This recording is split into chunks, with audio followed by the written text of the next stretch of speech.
Dako muna tayo sa iba pang balita. Banta tuwing tag-ulan ang dengue. Sa Quezon City, doble kayod ang lokal na pamahalaan sa pagsugpo sa naturang sakit. Para bigyan ng mukha ng balita, Mobile Journal, Ivan Tarinque.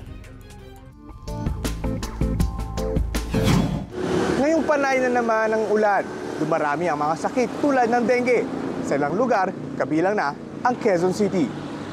Pumalo sa higit 9,830 dengue cases ang naitala ng Epidemiology Surveillance Division ng Quezon City Health Department mula January 1 hanggang November 3. 38 dito, patay. Pinakamarami sa District 2 na nakakasakop sa Batasan Hills, Payatas, Commonwealth at Holy Spirit, kung saan halos 30% o higit 2,700 ang tinamaan ng sakit. Marami naman tayong mga binabantayan, particularly yung pong mga ating lugar wherein merong clustering. Ibig sabihin, meron siyang 3 o higit pang kaso within the 4 morbidity week period. Maya't maya na ang fogging at cleanup para maalis ang pinamumugaran ng mga lamok na nagdudulot ng dengue. Patuloy din nag-aalok ang lungsod ng libreng dengue test at check-up sa mga barangay health center. Ang gamit nila, NS1 o duo test kits na nasa loob lamang ng 15 minutos, malalaman na agad kung positibo ka sa dengue. Kung sakali, may confirmatory test pa naman yan. By that, madali natin at mabilis na mamamanage yung mga positibong pasyente.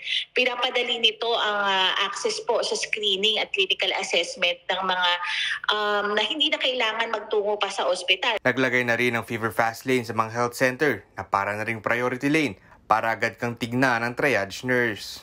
Kadalasan, ang mga simpleng pagsusuri po or clinical monitoring na ganito sa level po ng health centers, nagiging batayan ito sa agarang referral o home-based care po natin.